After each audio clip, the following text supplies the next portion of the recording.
너 지금 뭐라고 했어? 저는 박선자예요. 70을 간 넘겼죠. 남편을 떠나보내고 10년이 넘도록 이 40평짜리 아파트에서 홀로 살고 있습니다. 이 집은 제 인생의 마지막 터전이자 전 재산의 전부입니다. 자식이라고는 아들 하나뿐이지만 연금이 꼬박꼬박 나오니 남에게 손 벌리지 않아도 되는 게 제 유일한 자부심이었죠. 그게 제 노년의 체면이자 마지막 자존심이었습니다. 혼자 살기엔 이 집이 너무 넓었어요. 40평, 방이 3개나 되니까요. 아침에 눈을 뜨면 가장 먼저 하는 일은 거실 유리창을 닦는 일입니다. 남편의 사진이 놓인 선반 위 먼지를 털고 베란다의 화분에 물을 줍니다. 그렇게 집안을 한 바퀴 돌고 나면 오전이 다 가버리죠. 적적하지 않다면 거짓말이에요. 그래도 방 하나는 아들 내외가 살던 그대로 두었습니다. 가끔 손주 민수가 놀러와 어지럽히는 걸 보는 게 제 낙이었죠. 민수는 제 눈에 넣어도 아프지 않을 손주였습니다. 그 애가 웃는 걸 보면 이 넓은 집의 적막도 먼저 떠난 남편에 대한 그리움도 잠시 잊을 수 있었어요. 저는 그저 이 평화가 오래가길 바랐습니다. 그 평화가 깨진 건 비가 억수같이 쏟아지던 여름밤이었습니다. 밤 10시가 훌쩍 넘었는데 현관 초인종이 요란하게 울렸죠. 이 시간에 찾아올 사람은 없었어요. 심장이 덜컥 내려앉았습니다. 누구세요? 인터폰 너머로 대답이 없었습니다. 대신 문이 부서져라 두드려지는 소리가 났죠. 쿵, 쿵, 쿵. 어머니, 저예요, 진우예요. 아들의 목소리였습니다. 이 시간에 웬일이냐? 문 좀 열어주세요. 어머니, 제발이요. 그건 평소의 목소리가 아니었어요. 거의 비명에 가까웠습니다. 저는 급히 현관으로 달려가 문을 열었죠. 문 밖에는 차마 눈뜨고 보기 힘든 몰골의 세 식구가 서 있었습니다. 아들 진우, 며느리, 그리고 얇은 담요에 쌓여 덜덜 떨고 있는 민수. 세 사람 모두 비에 흠뻑 젖어 물이 뚝뚝 떨어지고 있었어요. 이게 다 무슨 일이냐? 제 말에 아들은 고개도 들지 못한 채 비틀거리며 들어섰습니다. 며느리는 그 자리에 주저앉아 울음을 터뜨렸어요. 어머니, 죄송해요. 저희가 정말. 일단 들어와. 민수 감기 걸리겠다. 저는 떨리는 민수를 먼저 받아 안고 수건으로 감쌌습니다. 아이의 몸이 불덩이처럼 뜨거웠어요. 애가 왜 이렇게 뜨거워? 너희 밖에서 뭐 한 거야? 어머니, 그게. 며느리는 말끝을 잇지 못하고 울기만 했습니다. 일단 씻어라. 젖은 옷부터 갈아입고. 저는 제 옷과 남편이 입던 낡은 옷을 꺼내 주었어요. 거실 바닥에는 그들이 들고 온 낡은 가방 하나가 흥건히 젖어 있었습니다. 그게 그들의 전 재산인 듯 보였죠. 아들 진우는 멍하니 바닥만 내려다보고 있었어요. 젖은 머리에서 물이 뚝뚝 떨어졌죠. 어머니, 망했습니다. 뭐가? 다 망했어요. 집도 가게도 싹 다. 아들의 사업이 힘들다는 건 어렴풋이 알고 있었지만 이 정도일 줄은 몰랐습니다. 그래서 빚쟁이들이 쫓아와. 네, 보증금도 못 건지고 당장 갈 곳이 없어서요. 아들은 차마 제 얼굴을 보지 못했습니다. 며느리는 고개를 숙인 채 아이의 몸만 닦아주고 있었죠. 어머니, 민수만이라도 제발 저희가 갈 곳이 없어요. 며느리가 무릎을 꿇었습니다. 하나뿐인 핏줄인데 어찌 내칠 수 있겠어요. 일어나, 바닥 차가워. 저는 민수가 쓰던 작은 방을 내주었습니다. 일단 여기서 자라. 짐은 내일 풀고. 그날부터 이 집에서의 불편한 동거가 시작됐죠. 아들 내외가 들어온 지 보름이 지났습니다.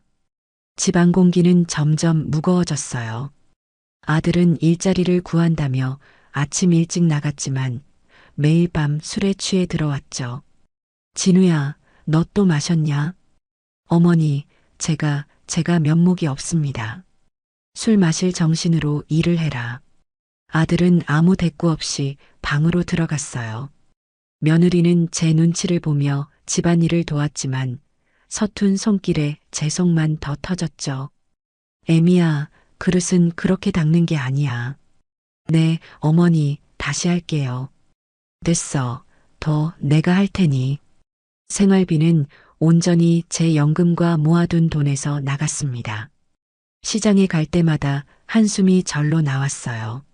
새 식구가 되니 모든 게 2배로 들었죠. 그래도 참았습니다. 민수 때문이었죠. 그런데 그 민수가 언제부터인가 기운이 없고 밥도 잘 넘기지 못했습니다. 밤마다 방 안에서 마른 기침 소리가 들려왔어요. 콜록, 콜록. 그 소리가 제 신경을 긁었죠. 애미야. 네, 어머니. 너는 애를 어떻게 보는 거냐? 애가 왜 저 모양이야? 죄송해요. 어머니, 약을 먹여도 잘 안 떨어지네요. 무슨 약, 감기약이야. 네, 약국에서. 그러게 비 맞고 돌아다닐 때부터 알아봤어. 애 관리를 어떻게 하는 거야? 저는 며느리가 아이를 제대로 보지 못해서 그렇다고 생각했어요. 며느리는 아무 말도 하지 않고 아이의 등을 두드릴 뿐이었죠. 민수는 밥을 마다하고 잠만 자려 했습니다. 얼굴이 반쪽이 되어가는 손주를 보는데 가슴이 타들어갔어요. 안 되겠다. 내가 가봐야겠다. 며칠 뒤 저는 며느리와 민수를 데리고 30년 다닌 동네 병원으로 갔습니다. 박내과 원장은 저와 막역한 사이였어요. 제가 매달 혈압약을 타러 가던 곳이었죠. 아이고, 박할머니 웬일이셔. 오늘은 아들 며느리까지 다 오셨네. 원장님, 우리 손주 좀 봐줘요. 기침이 너무 심해요. 어디 보자, 민수야. 이리 와볼까? 원장은 청진기를 등에 대보더니 대수롭지 않다는 듯 웃었어요. 어허, 애들은 다 아프면서 크는 거예요. 그래도 밥도 못 먹고 밤새 기침만 해요. 요즘 유행하는 독감이에요. 이 약 먹이면 금방 나아요. 원장은 처방전을 쓰며 며느리를 향해 말했습니다. 애 엄마가 너무 예민하신가 봐요. 이럴 땐 애기가 죽어요. 내 말이 그 말이에요, 원장님. 내가 쟤 때문에 못 살아요. 저는 며느리를 쏘아봤어요. 거봐라, 너가 유난이지. 며느리는 고개를 숙이고 아무 말도 하지 않았습니다. 그저 헬쑥한 민수의 손을 꼭 잡고 있었죠. 병원을 나오자 속이 다 시원했어요. 들었지? 원장님 말씀. 너가 호들갑 떠니까 애가 더 아픈 거야. 어머니. 왜? 아무래도 큰 병원 가봐야 할 것 같아요. 뭐라고? 저는 길 한복판에서 목소리가 커졌어요. 방금 의사 선생님이 괜찮다 하셨잖아. 아니요. 민수가 그냥 감기 같지가 않아요. 너가 의사보다 잘 알아. 입술 좀 보세요. 파랗잖아요. 이게 어떻게 감기예요? 시끄러워. 돈도 없는 것들이 큰 병원은 무슨 큰 병원이야. 너가 돈 낼 거야? 저는 홧김에 그렇게 말했어요. 그깟 감기 가지고 유난 떤다고 생각했죠. 며느리는 아무 말도 안 하고 고개를 숙였어요. 그날 저는 원장의 말을 철석같이 믿었습니다. 하지만 그날 밤에도 민수는 잠을 이루지 못했어요. 약을 먹고 토했죠. 우에. 민수야, 괜찮아. 엄마 여기 있어. 며느리는 밤새 아이를 안고 방 안을 돌았어요. 그 기침 소리가 제 평화가 산산이 부서지는 소리처럼 들렸습니다. 그날이 제 불행의 시작이었죠. 저는 그날 박내과 원장의 말을 굳게 믿었습니다. 그는 권위 있는 의사였고 저는 그 말을 신앙처럼 받아들였죠. 30년을 한자리에서 환자를 봐온 사람입니다. 그 사람이 괜찮다는데 며느리가 괜히 유난을 떠는 거라 생각했어요. 하지만 며칠이 지나도 민수의 기침은 멎지 않았습니다. 밤이 되면 쇠를 긁는 듯한 마른 소리가 났죠. 콜록, 콜록, 캑캑. 아이의 목에서 새어나오는 그 소리는 숨 넘어가는 듯 했습니다. 며느리는 아이를 안고 방 안을 서성였어요. 그 발자국 소리와 기침 소리가 제 방문을 뚫고 들어왔습니다. 저는 방 안에서 그 소리를 들으며 잠을 설쳤죠. 독감이라는데 왜 저렇게 난리를 치나. 저러다 애를 더 잡지. 저는 며느리가 예민해서 아이를 더 아프게 만든다고 믿었습니다. 호들갑을 떨면 애가 겁을 먹고 꾀병을 부릴 수도 있다 생각했죠. 다음 날 아침 저는 주방에서 이상한 걸 발견했습니다. 음식물 쓰레기통을 비우려는데 야채 찌꺼기 밑에서 익숙한 약봉지가 나왔어요. 박내과 어제 원장이 직접 써준 3일치 약이었죠. 봉지를 열어보니 약이 그대로 들어 있었습니다. 알약 몇 개가 물에 불지도 않은 채 멀쩡했어요. 그 순간 피가 거꾸로 솟는 기분이었죠. 내가 볼 땐 먹이는 척 하더니 돌아서서는 이렇게 버렸구나.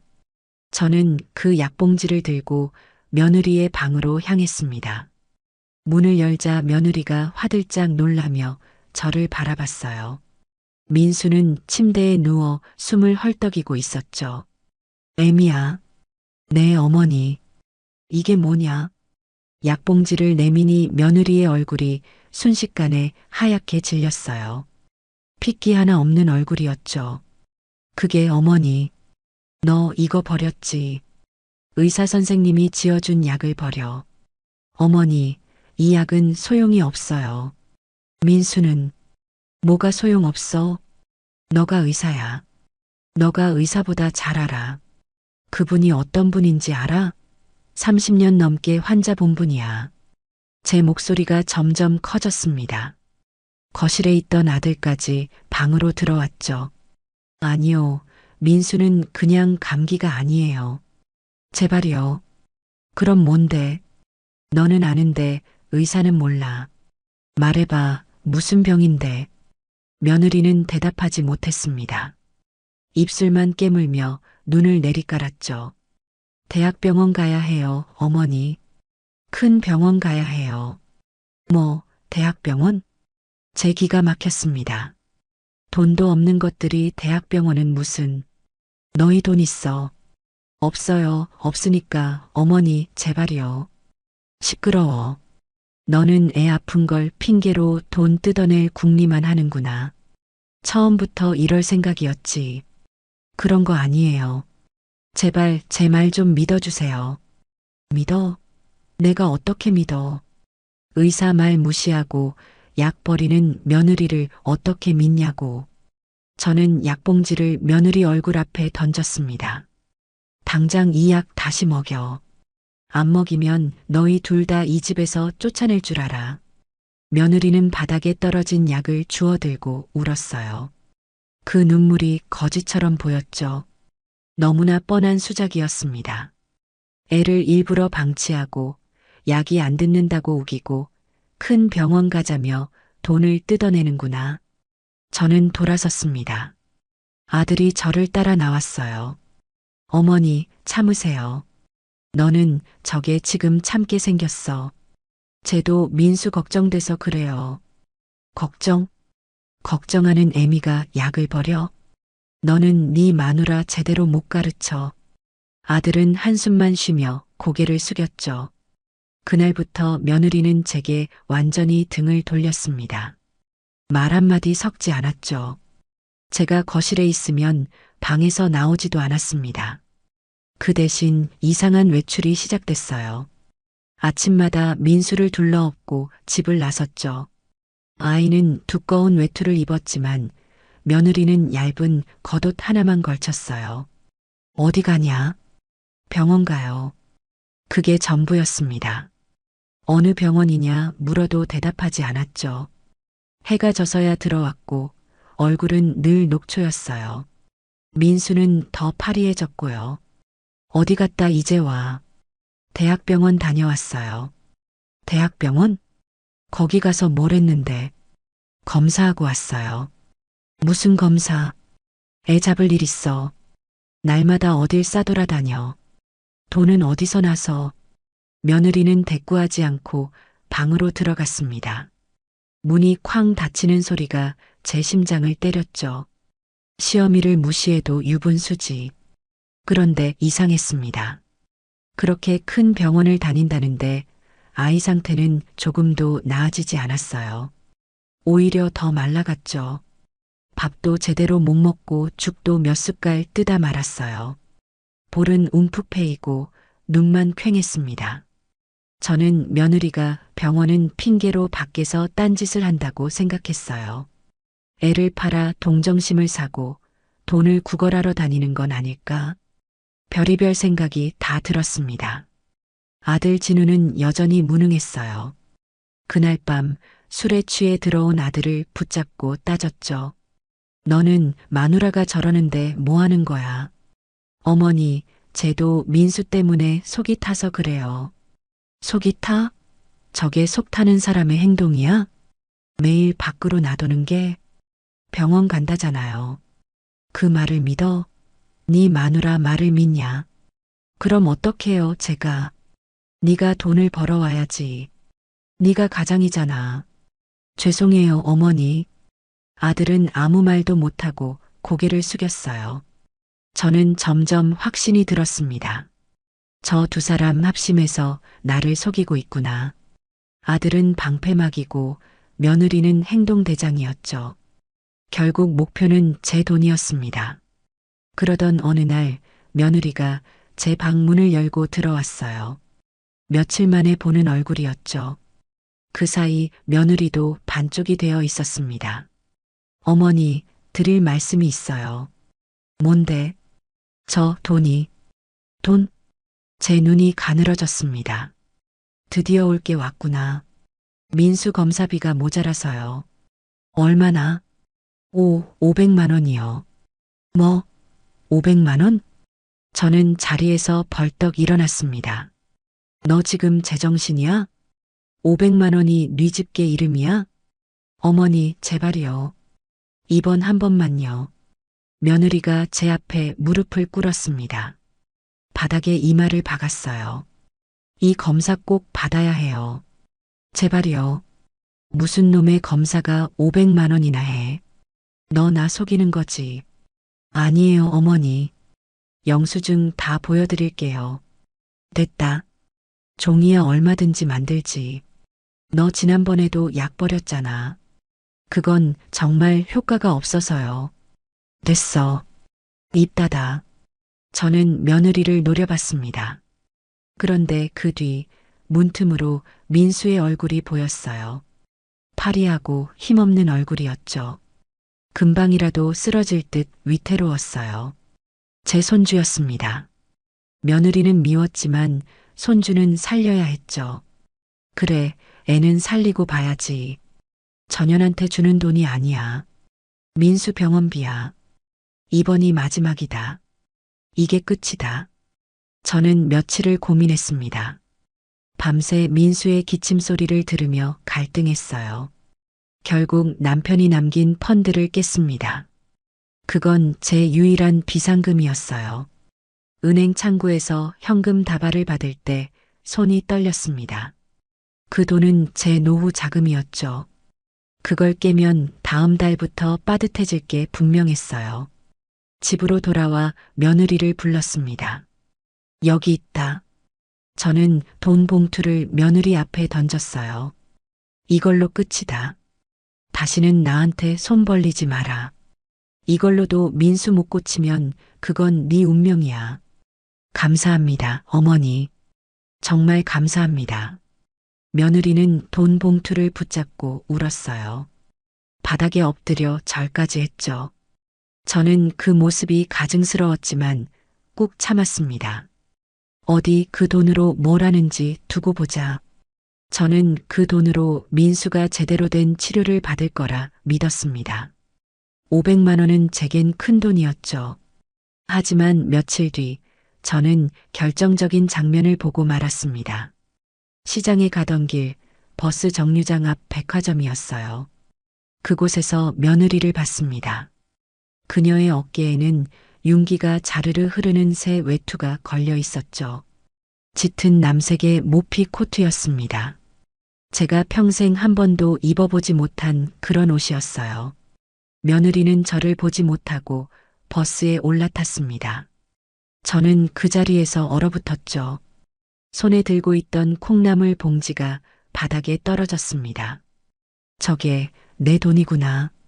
내 검사비라며 500만 원을 뜯어가서 몸치장에 쓴 거였어요. 분노가 머리끝까지 차올랐습니다. 집에 돌아와 며느리를 기다렸지만 그날도 밤늦게 들어왔습니다. 물론 그 외투는 입고 있지 않았어요. 어디 갔다 와? 병원 다녀왔어요. 거짓말. 저는 당장 방을 뒤지고 싶었습니다. 그 비싼 외투를 어디에 숨겼는지 찾아내고 싶었어요. 하지만 참았습니다. 증거가 필요했으니까요. 그날 밤 저는 결심했습니다. 저것들을 이대로 두면 안 된다고. 내 돈을 뜯어 사치 부리는 저것들을 반드시 내쫓겠다고. 그날 이후 저는 며느리와 단 한마디도 섞지 않았습니다. 이제는 눈을 마주치는 일조차 견딜 수 없었습니다. 제 눈에 며느리는 더 이상 사람이 아니었습니다. 아픈 손주를 방패 삼아 시어미의 돈을 빼내고 그 돈으로 사치를 부리는 악귀처럼 보였습니다. 민수의 상태는 여전히 조금도 나아지지 않았습니다. 500만 원이라는 큰 돈은 어느새 자취도 없이 사라져버렸습니다. 며느리는 제 앞에 서는 것마저 피하며 그림자처럼 숨어 지냈습니다. 제가 거실에 앉아 있으면 그녀는 물 한 모금 마시러 나오는 일도 없었습니다. 저는 둘을 불러 거실 가운데에 앉혔습니다. 아들 진우도 함께 앉아 저를 바라봤습니다. 애미야, 내 어머니, 돈은? 네. 500만 원 다 썼냐? 네, 검사비로. 그래, 무슨 검사? 이것저것 피검사도 하고 조직 검사도. 그런데 애는 왜 아직도 저 모양이야? 며느리는 대답하지 못하고 굳은 입술만 세게 깨물었습니다. 아들은 안절부절 못하며 제 눈치를 보다가 시선을 피했습니다. 너 그 돈으로 뭐 했어? 똑바로 말해. 검사했다니까요. 거짓말. 내가 다 봤어. 너 백화점에서 새 외투 입은 거. 제 말에 며느리의 눈이 크게 흔들리며 동그래졌습니다. 아들도 놀라움이 가득한 얼굴로 며느리를 향해 고개를 돌렸습니다. 여보, 당신. 어머니, 그게 아니라. 뭐가 아니야. 내 눈으로 똑똑히 봤는데. 짙은 남색 모피 코트. 그거 얼마 줬어? 내 돈 500만 원 다 썼지. 아니에요, 어머니. 그건 친구가. 친구가 그런 비싼 걸 준다고? 망해서 쫓겨온 너한테 그런 선심을 베푼다고? 됐다.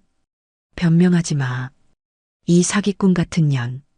제 손등이 저릿저릿 떨리며 방금이라도 뺨을 올려붙일 것처럼 달아올랐습니다. 그러나 이성을 간신히 붙들고 손가락을 세게 움켜쥐었습니다. 어머니, 오해예요. 그 옷은. 시끄러워. 아들 진우가 다급히 일어나 제 팔을 붙잡고 저를 말렸습니다. 어머니, 왜 그러세요? 제발 진정하세요. 너는 빠져. 너는 네 마누라가 무슨 짓 하고 다니는지 알기나 하니. 여보, 당신 말해. 어머니한테 솔직히 말해. 아들이 다그치자 며느리는 고개를 천천히 저으며 말을 삼켰습니다. 눈물만 뚝뚝 떨어져 무릎 위에 동그란 얼룩을 만들었습니다. 그 모습이 제겐 더욱 역겨운 연극처럼 보였습니다. 두 사람이 짜고 저를 속이다가 들킨 공범의 몰골로밖에 보이지 않았습니다. 아들놈도 결국 한패였다는 확신이 마음 깊은 곳에서 딱 소리를 내며 굳었습니다. 두고 봐라. 내가 너희들 이 집에서 그냥 두나. 저는 그대로 제 방으로 들어가 문고리를 비틀어 잠갔습니다. 그날 이후 저는 밤마다 방문을 꼭꼭 걸어 잠근 채 뒤척이며 잠을 설쳤습니다. 며칠 뒤 민수는 밤새 불덩이 같은 열에 들떠 헐떡였습니다. 아이는 엄마 아파하고 가느다란 목소리로 매달리며 울었습니다. 그 소리가 심장을 핥히듯 파고들어 제 마음도 함께 찢어지는 것 같았습니다. 하지만 며느리에 대한 분노와 의심이 그보다 더 거세게 치밀어 올랐습니다. 저것도 연기겠지. 돈 떨어지니까 또 시작이구나. 이번에는 또 얼마를 뜯어낼 계획이냐. 그 비싼 모피 코트 하나로는 여전히 만족이 안 되나 보지. 아침이 밝자마자 저는 아이를 억지로 품에 안아들었습니다. 민수의 몸은 뜻밖에도 깃털처럼 가볍고 축 늘어져 있었습니다. 어머니, 뭐 하시는 거예요? 병원 가. 박내과? 어머니, 안 돼요. 거긴 시끄러워. 너는 따라오기나 해. 오늘 그 원장한테 다시 물어볼 거야. 이게 정말 독감인지 아닌지 분명히 확인할 거야. 저는 며느리의 만류를 뿌리치고 민수를 안은 채 서둘러 문을 나섰습니다. 며느리는 울먹이며 제 뒤를 따라오다가 현관에서 주저앉을 듯 휘청했습니다. 원장은 잠이 덜 깬 얼굴로 우리를 맞이했습니다. 아니, 박할머니. 이 아침부터 웬일이야. 애가 또 왜 이래. 원장님, 애가 밤새 불덩이였어요. 이게 어떻게 그냥 감기예요. 원장은 기계적으로 단정한 손놀림으로 청진기를 등에 대고 숨소리를 살폈습니다. 그는 혓바닥을 내밀게 하고 귀 속을 들여다보고 체온계를 확인했습니다. 잠시 침묵이 흐른 뒤 원장은 혀를 차며 고개를 좌우로 천천히 저었습니다. 어허, 이 할머니. 고집이 왜 이렇게 세? 네, 그냥 독감이라니까. 조금 심하게 온 거야. 애가 허약해서 그래. 정말이에요. 그럼 내가 30년 의사 생활에 이걸 모르겠어. 걱정 말고 이 주사 한 대 맞히고 가. 원장은 민수의 팔에 해열 주사를 조심스럽게 눌러 넣었습니다. 그리고 며느리를 힐끗 바라보며 못마땅한 표정을 지었습니다. 애 엄마가 너무 예민해서 애를 잡는다니까. 인터넷에서 괜한 거나 찾아보고 겁먹고 그러면 더디 낫는 거야. 가서 푹 쉬게 하고 물 자주 먹이고 열만 내리면 돼. 그 말을 듣는 순간 제 어깨에서 힘이 빠지며 한숨이 길게 새어나왔습니다. 그래, 내 생각이 맞았어. 결국 전현이 애를 더 아프게 만든 거야. 집으로 돌아오는 길에 저는 며느리를 향해 쏘아붙였습니다. 맞지. 원장님이 뭐랬어. 내가 유난떤 거랬지. 어머니. 왜? 아니에요. 민수는 아직도 정신 못 차렸어. 너는 의사 말도 못 믿어. 그 의사가 틀렸어요. 뭐라고? 저는 길 한복판에서 멈춰서며 며느리와 정면으로 마주섰습니다. 너 지금 뭐라 그랬어? 너가 뭔데 의사가 틀렸대. 민수는 그런 병이 아니에요. 그럼 무슨 병인데? 말해봐. 무슨 병인데? 무슨 병이길래 500만 원이 들고 모피 코트를 사입어. 어머니, 그건. 됐어. 말하지 마. 이제 아주 질려버렸어. 며느리는 더 이상 말을 잇지 못하고 눈을 감은 채 어깨를 들썩였습니다. 눈물이 볼을 타고 줄기처럼 흘러내려 턱 끝에서 또르르 떨어졌습니다. 저는 그 눈물마저 얄밉고 속 보이는 장난으로 보였습니다. 집에 도착하자마자 저는 방문을 3개 닫고 빗장을 내렸습니다. 그날 밤 문이 스르르 열리더니 며느리가 조심스레 방 안으로 들어왔습니다. 제가 문을 잠그지 않았던 모양이었습니다. 그녀는 천천히 다가와 제 앞에 무릎을 꿇고 손을 가지런히 모았습니다. 그림자처럼 고개를 숙인 채 한동안 숨만 골랐습니다. 어머니, 왜? 또 돈 달라고. 아니요. 그럼 뭔데? 어머니, 제발. 이 집을 팔아주세요. 뭐? 저는 귓속이 울리며 머리가 하얗게 질려버렸습니다. 심장이 쿵 내려앉는 소리가 내 몸 안에서 진짜로 들리는 듯 했습니다. 너 지금 뭐라고 했냐? 이 집 팔아서 민수병 고쳐야 해요. 피가 거꾸로 솟아 머리끝까지 치밀어 오르는 느낌이었습니다. 이 미친년이 드디어 본색을 드러내는구나. 어머니, 제발이요. 너 이거 노리고 이 집에 들어온 거지. 처음부터. 아니에요. 정말이에요. 민수 살려야 해요. 민수 핑계 대지 마. 아픈 애 방패 삼아서 내 집 뺏으려고 그러는 거지. 어머니, 당장 나가. 내 집에서 당장 나가. 저는 며느리의 머리채를 움켜잡고 그대로 문 쪽으로 끌고 나가려 했습니다. 바로 그때 아들 진우가 허둥지둥 달려와 제 팔을 붙들고 저를 말렸습니다. 어머니, 왜 이러세요? 진정하세요. 진정해. 네 마누라가 지금 뭐라고 했는지 알아. 이 집을 팔재, 이 집을. 내 유일한 집을 팔자고 입을 열었어. 아들이 며느리에게 시선을 돌리며 떨리는 목소리로 물었습니다. 여보, 당신 미쳤어. 어쩔 수 없잖아. 시간이 없잖아. 며느리는 울분으로 뒤섞인 목소리로 남편을 몰아붙였습니다. 시간이 없다니, 그게 무슨 소리야. 어머니, 제발 저희 말 좀. 들을 거 없어. 너희 둘 다 사기꾼이야. 당장 내 집에서 나가.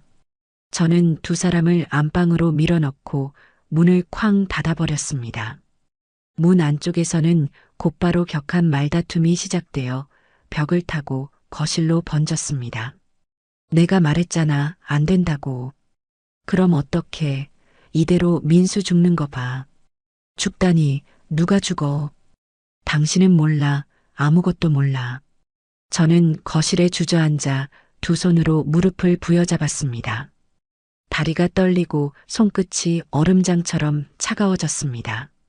죽어. 쟤들이 지금 나를 두고 하는 소리야. 내가 집안 내놓으면 나를 어떻게 하겠다는 거야. 등줄기를 타고 공포가 서늘하게 흘러내렸습니다.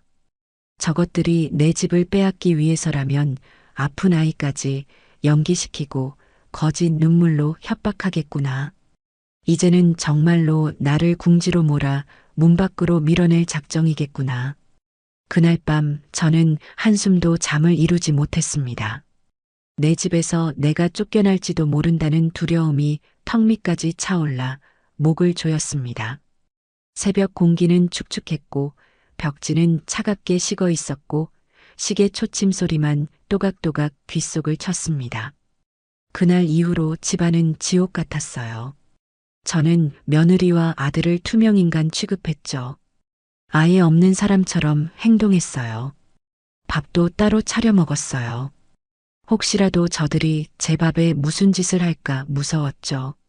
아들 내외는 제 눈치를 보며 방에서 거의 나오지 않았죠. 그 사이 민수의 상태는 눈에 띄게 나빠졌어요. 아이는 이제 기침할 힘도 없는지 끙끙 앓는 소리만 냈죠. 밥을 아예 입에 대지도 못했어요. 며느리가 억지로 물을 떠먹여도 아이는 다 뱉어냈죠. 며칠을 굶은 아이는 뼈만 앙상하게 남았어요. 눈은 푹 꺼지고 입술은 바싹 말라 갈라져 있었죠. 저는 그 모습을 보며 마음이 약해졌어요. 그래, 애는 무슨 죄가 있겠어. 다 저 악독한 어미를 만난 죄지. 저러다 애가 정말 죽겠네. 연기를 한다고 해도 굶어서 죽겠다. 며칠을 굶은 아이가 눈에 밟혔어요. 며느리가 잠깐 밖에 나갔다 오겠다며 집을 비운 틈을 탔어요. 민수의 방에 들어갔죠. 아이가 희미하게 눈을 떴어요. 민수야. 아이가 저를 알아보는 듯 했죠. 제가 방문을 열고 물었어요. 민수, 뭐 먹고 싶은 거 없어? 아이는 힘없이 눈을 뜨고 저를 쳐다봤죠. 눈에 초점이 없었어요. 민수야, 할머니가 죽 끓여줄까? 민수가 아주 작게 고개를 끄덕였어요. 전복죽, 할머니 전복죽. 아이의 갈라진 목소리에 저는 울컥했죠. 이 아이가 가장 좋아하던 게 제가 끓여준 전복죽이었어요. 그래, 기다려. 할머니가 금방 끓여줄게. 저는 그 길로 시장에 달려갔어요. 가장 크고 싱싱한 전복을 사왔죠. 쌀을 불리고 전복 내장을 볶고 정성껏 죽을 쑤었어요. 이거라도 먹고 기운 차려라. 며느리는 미웠지만 손주는 살려야 한다는 생각뿐이었죠. 죽이 다 완성되었어요. 고소한 냄새가 집안에 진동했죠. 저는 뜨거운 죽을 그릇에 담아 민수의 방으로 향했어요. 이거 먹고 전현이랑 당장 이 집에서 나가라고 해야지. 이게 마지막 인정이다. 그때까지만 해도 저는 그런 생각을 하고 있었어요. 죽을 들고 민수의 방문 앞으로 갔어요. 문이 살짝 열려 있었죠. 며느리가 어느새 돌아와 있었어요. 안에서 며느리가 민수에게 속삭이는 소리가 들렸어요. 민수야, 정신 좀 차려봐. 엄마 말 들려. 아이가 끙끙 앓는 소리가 났죠. 민수야, 할머니 오시면 기침 더 심하게 해. 숨도 못 쉬는 것처럼 알았지. 저는 제 귀를 의심했어요. 지금 뭐라고? 그래야 할머니가 이 집이라도 우리 준단 말이야. 저는 그 자리에 얼어붙었어요.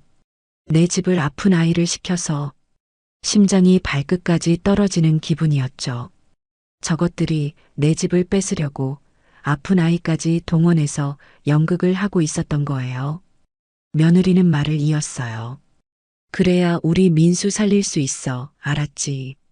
그 말은 제 귀에 들리지도 않았어요.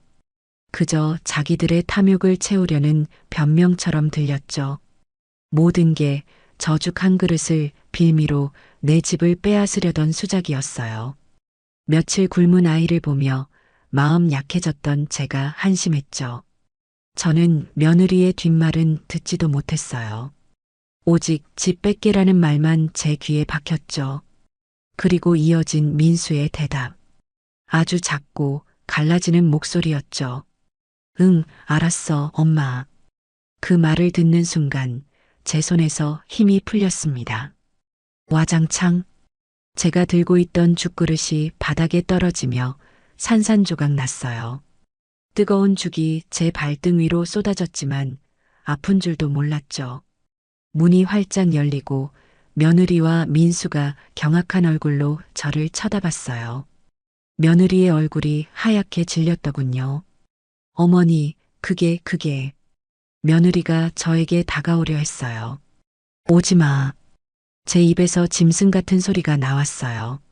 내 집에 손대지 마. 저는 아무 말도 하지 못했어요. 그저 그 두 얼굴을 번갈아 보다가 제 방으로 들어가 문을 잠갔습니다. 바닥에 쏟아진 죽이 차갑게 식어가는 것을 느꼈어요.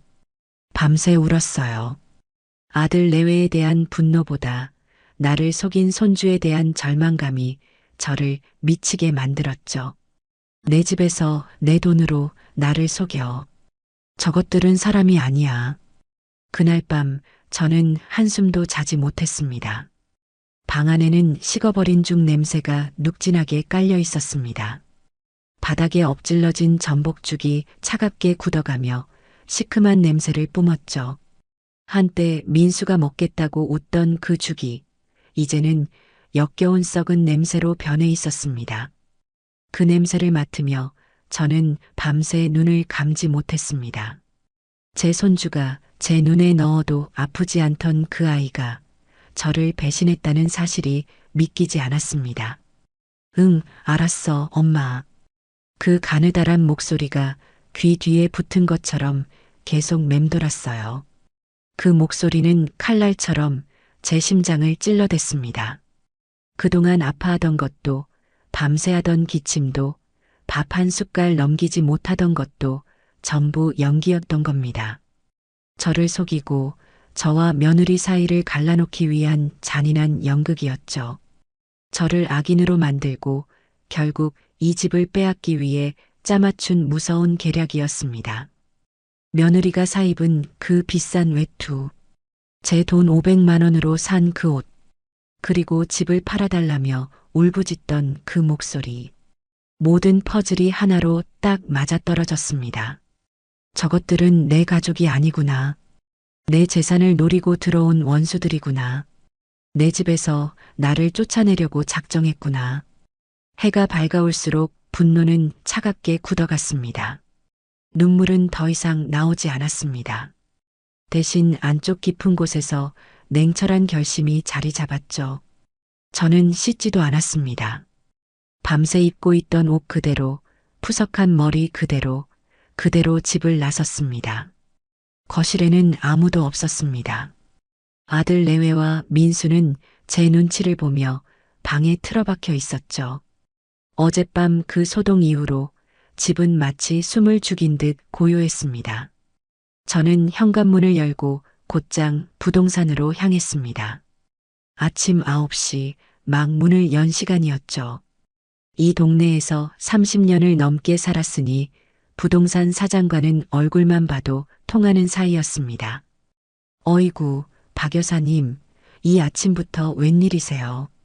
부동산 사장이 안경을 고쳤으며 반겼습니다. 얼굴이 왜 이렇게 안 좋으세요? 무슨 일 있으신가요? 사장님, 네, 여사님. 저 집 내놓으려고요. 부동산 사장이 차를 따르려다 멈췄습니다. 네, 집이요? 어떤 집 말씀입니까? 설마, 이 집이요. 내가 사는 집, 40평짜리, 이 아파트 말씀이세요? 그래요. 사장은 입을 떡 벌렸습니다. 아니, 박 여사님, 왜 갑자기요? 아드님네랑 같이 잘 지내시는 줄 알았는데. 이제 아니에요. 네, 그냥요. 팔아야겠어요. 사장은 고개를 갸웃했습니다. 무슨 일 있으시구나. 말씀해 보세요. 제가 뭐 도와드릴 일이라도. 그런 거 묻지 말고 그냥 팔아주세요. 시세보다 1,000만 원, 아니 2,000만 원 싸게 내놓을게요. 2,000만 원이나요? 여사님, 지금 시세가 얼만데요? 그렇게 내리면 너무 손해인데. 대신 조건이 있어요. 조건이요?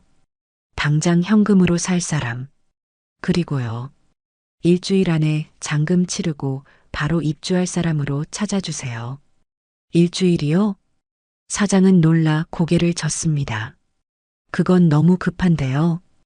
2,000만 원을 깎아도 수억짜리 집인데 현금으로 일주일 안엔 어렵습니다. 그래서 2,000만 원 싸게 내놓는 거예요. 금매로 붙여주세요. 못 구하시겠어요? 아니, 그게 아니라. 그럼 다른 부동산 가볼게요. 아니요, 아니요, 여사님. 잠시만요. 앉으세요. 제가 한번 수소문해 보겠습니다. 하지만 아드님하고는 상의하셨어요? 내 집 내가 파는데 누구랑 상의해요? 도장 여기 있어요. 저는 핸드백에서 도장을 꺼내 책상에 쾅 하고 찍었습니다. 이걸로 서류는 다 된 거죠. 아, 네, 알겠습니다. 정말 괜찮으시겠어요? 괜찮아요. 저는 이만 가볼게요. 바로 연락드리겠습니다. 저는 뒤도 돌아보지 않고 부동산을 나왔습니다. 가슴이 쿵쾅거리며 두근거렸지만 후회는 없었습니다. 그래, 내 집을 지켜야 해. 저 뱀 같은 것들한테서 내 손으로 끊어내야 해. 집에 돌아오니 며느리가 거실에서 저를 기다리고 있었습니다. 어젯밤 쏟은 죽은 깨끗이 치워져 있었고 바닥은 닦인 듯 번들거렸습니다. 어머니, 어디 다녀오세요? 저는 대답하지 않고 곧장 방으로 가려 했습니다. 어머니, 어제는 그게 뭐? 어머니가 오해하신 거예요. 오해? 저는 걸음을 멈추고 그녀를 돌아봤습니다. 내가 귀 먹은 노인네로 보여? 아니요, 그런 게 아니라 더 아픈 척해서 할머니 집 뺏자. 그 말 내가 똑똑히 들었어. 거기에 네하고 대답한 민수 목소리도 며느리의 얼굴이 순식간에 하얗게 질렸습니다. 어머니, 그건 민수를 살리려다 보니. 살려? 너희가 살려고 한 거겠지. 그 비싼 모피 코트는 어디다 숨겼어? 네. 500만 원. 내 돈으로 사 입은 그 옷 말이야. 며느리는 입술을 파르르 떨었습니다. 그건 변명도 못하겠지. 그 모습을 보고 저는 확신했습니다. 저녀는 끝까지 나를 속이려 드는구나. 비켜. 저는 며느리를 밀치고 방으로 들어가 문을 잠갔습니다. 그날 오후 부동산 사장에게서 전화가 왔습니다. 여사님, 집 보러 올 사람이 있는데 지금 괜찮으세요? 네, 오라고 하세요. 지금 두 분이 출발하셨습니다. 곧 도착할 겁니다. 저는 방문을 열고 거실로 나왔습니다. 아들 내외가 방 안에서 제 눈치를 보고 있었습니다. 너희들 꼴 보기 싫으니 방에 들어가 있어. 네, 어머니. 곧 손님 올 거야. 손님이요? 그래, 이 집 살 사람. 아들 진우의 얼굴이 굳어졌습니다. 어머니, 그게 무슨. 집 내놨어. 오늘. 어머니. 왜? 정말 파시려고요? 그럼 가짜로 내놨겠냐? 어머니, 안 돼요. 저희 그럼 어디로 가요? 아들이 제 바짓가랑이라도 붙잡을 듯 몸을 숙였습니다. 그건 너희가 알아서 해. 나는 너희 같은 사기꾼들이랑 한 지붕 밑에서 못 살아. 어머니, 제발 제가 잘못했어요. 뭐가? 민수 엄마가 돈 때문에. 너도 한패잖아. 아니에요, 어머니. 시끄러워. 손님 곧 와. 방에 들어가. 어머니, 제발 다시 생각해요. 그때 초인종이 울렸습니다. 부동산 사장이 집을 보러 온 부부와 함께 들어왔습니다. 아이고, 집 좋네요. 햇빛도 잘 들고요. 이쪽은 안방입니다. 부동산 사장이 집을 소개하는 동안 며느리가 방에서 뛰쳐나왔습니다. 민수를 업은 채였습니다. 안 돼요. 네. 이 집 못 팔아요. 저희 여기서 살 거예요. 며느리가 집 보러 온 사람들 앞에서 악을 썼습니다. 그 부부의 얼굴이 당황으로 굳어졌죠. 사장님, 이게 어떻게 된 거예요? 아, 그게 이분들은. 저기요. 제가 앞으로 나섰습니다. 신경 쓰지 마세요. 세입자인데 곧 나갈 사람들이에요. 방 빼라니까 저러는 겁니다. 어머니, 며느리가 저를 원망스럽게 바라봤습니다. 방 보시죠. 저는 아무렇지 않게 안방 문을 열었습니다. 여기는 붙박이장도 다 있고 깨끗합니다. 부부는 며느리의 눈치를 보며 건성으로 집을 둘러봤습니다. 저희는 나중에 다시. 아니요, 지금 결정하세요. 네. 이 가격에 이 집 못 구해요. 아시잖아요. 부동산 사장이 제 눈치를 보며 덧붙였습니다. 맞아요. 이런 급매물 없어요. 부부는 망설이다가 결국 돌아섰습니다. 사장님, 저것들 때문에. 여사님, 저렇게 버티면 집 팔기 어렵습니다. 세입자 문제 때문에요. 걱정 마세요. 제가 알아서 할 테니 다음 사람 빨리 붙여주세요. 네, 알겠습니다. 부동산 사장이 돌아가자마자 며느리가 제 앞에 무릎을 꿇었습니다. 어머니, 잘못했어요. 제가 다 잘못했어요. 그러니까 제발 집만은 팔지 마세요. 민수 불쌍하지도 않으세요. 불쌍해. 그래서 500만 원 줬더니 그걸로 모피 코트나 사 입었잖아. 그건 정말 오해예요. 됐어. 너랑은 더 말할 필요 없어. 아들, 진우야. 네, 어머니. 너 전현이랑 같이 이 집에서 나갈 거냐? 아니면 너 혼자라도 남을 거냐? 어머니, 선택해. 저는 아들은 며느리와 저를 번갈아 보며 눈빛을 흔들었습니다. 어머니, 민수는 어떡해요? 그 연기하는 애. 아니에요, 어머니. 민수 정말 아파요. 시끄러워. 결정 못하겠으면 당장 나가. 그날 저는 아들 녀석의 비겁한 얼굴을 봤습니다. 끝내 그는 아무 결정을 하지 못했습니다. 그날 저녁 또 다른 집을 보러 오는 사람들이 찾아왔습니다. 이번에는 며느리가 더욱 미친 듯이 소리쳤습니다. 이 집 귀신 나와요. 여기서 사람들 많이 죽었어요. 뭐라고요? 전현이 미쳤구나. 저는 며느리의 뺨을 있는 힘껏 올려붙였습니다. 짝! 거실에 울려 퍼지는 소리가 유리처럼 쨍했습니다. 어머니, 지금 너 한 번만 더 내일 방해하면 경찰 부를 거야. 주거침입으로 신고할 줄 알아. 여기가 어떻게 당신네 집이야. 너희는 내 허락 없이 들어온 거야. 불법 점거야. 며느리는 아무 대꾸도 못한 채 부어오른 뺨을 감싸쥐었습니다. 집을 보러 온 사람은 놀라서 도망치듯 나갔습니다. 안 되겠다. 이대로는 안 되겠어. 저는 다음 날 부동산 사장을 다시 찾았습니다. 사장님, 네, 여사님. 계약서 지금 당장 씁시다. 네, 누구랑요? 어제 그분들은 다. 사장님 아는 사람 중에 투자 목적으로 살 사람 없어요? 시세보다 3천만 원, 아니 5천만 원 싸게 넘길게요. 5천만 원이요? 사장은 놀란 눈으로 저를 쳐다봤습니다. 그야 그 정도면 금방 나갈 겁니다. 세입자 문제 제가 다 해결할게요. 대신 계약금 오늘 받고 잔금은 닷새 뒤에 치르는 걸로. 닷새요. 그래요. 사장은 잠시 생각하더니 전화를 걸었습니다. 그 짧은 통화가 제 인생의 마지막 결정을 굳혔습니다. 그렇게 저는 제 집을 시세보다 5천만 원이나 싸게 넘겨버렸습니다. 투자 목적으로 사겠다는 사람은 집도 보지 않고 계약하겠다고 했습니다.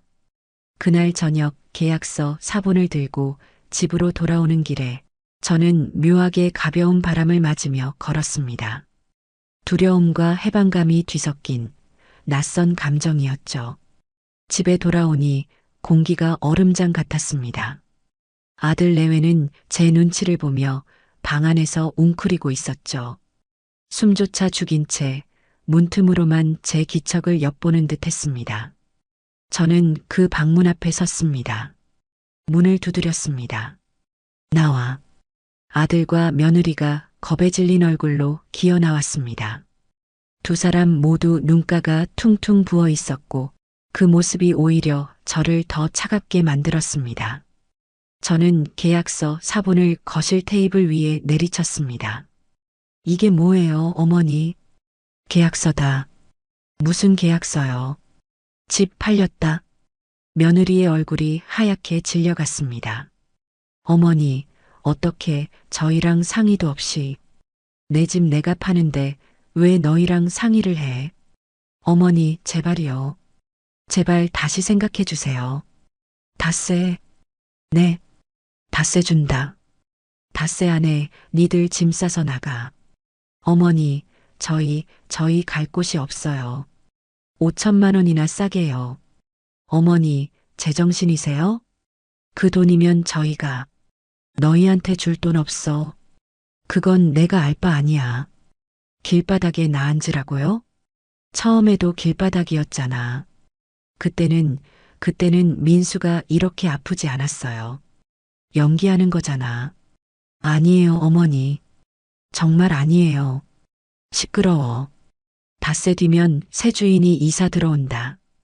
그때까지 안 나가면 내가 사람 부를 거야. 그땐 개처럼 끌려나갈 줄 알아. 저는 그 말을 남기고 방으로 들어가 문을 잠갔습니다. 그날부터 닷새는 지옥 같았습니다. 며느리는 매일같이 제 방문 앞에서 울었습니다. 문틈으로 그녀의 목소리가 스며들었습니다. 어머니, 잘못했어요. 제발 문 좀 열어주세요. 제가 그 모피 코트 다 말씀드릴게요. 어머니, 제발이요. 민수가 죽어가요, 어머니. 숨을 잘 못 쉰단 말이에요. 저는 이불을 뒤집어 쓰고 귀를 막았습니다.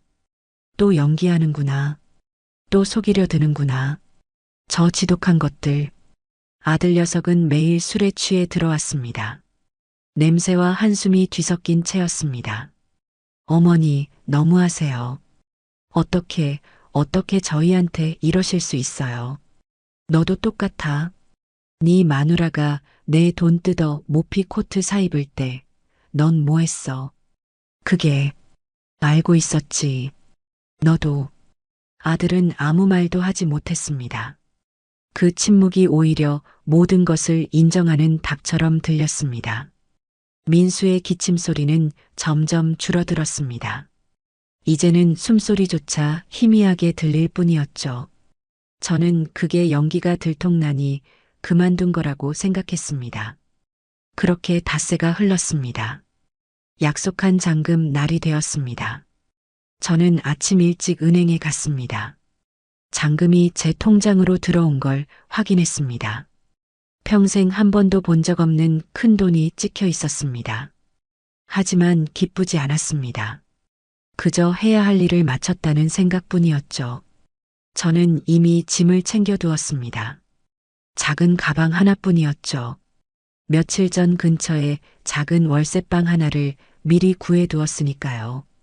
오후 2시 새 집주인과 이삿짐 센터 사람들이 도착했습니다.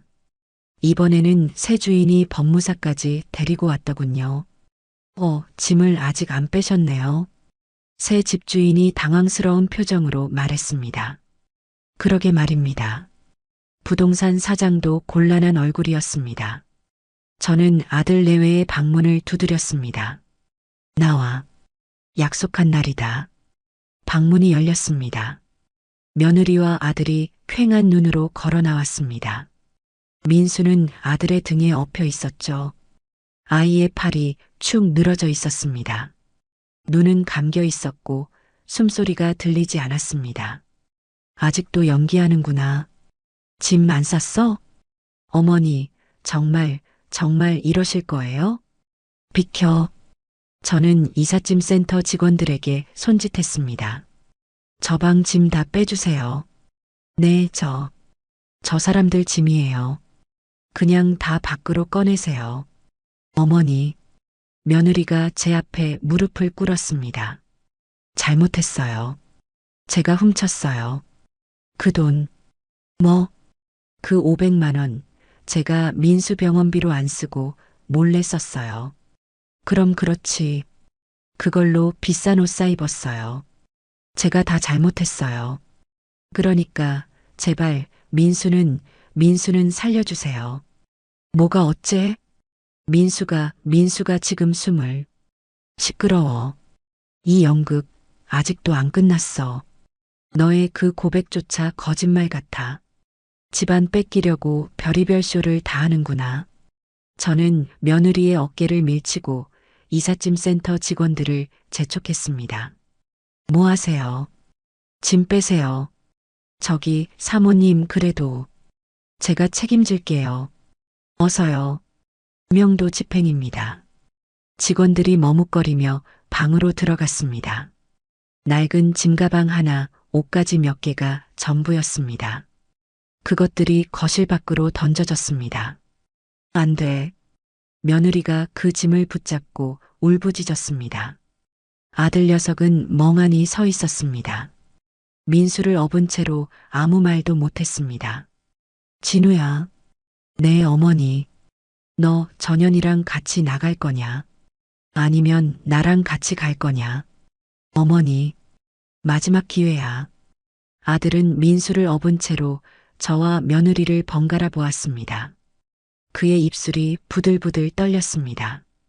그리고는 며느리에게 다가가 팔을 잡아 끌었습니다. 가자, 여보. 어딜까, 여기가 우리 집인데. 가자.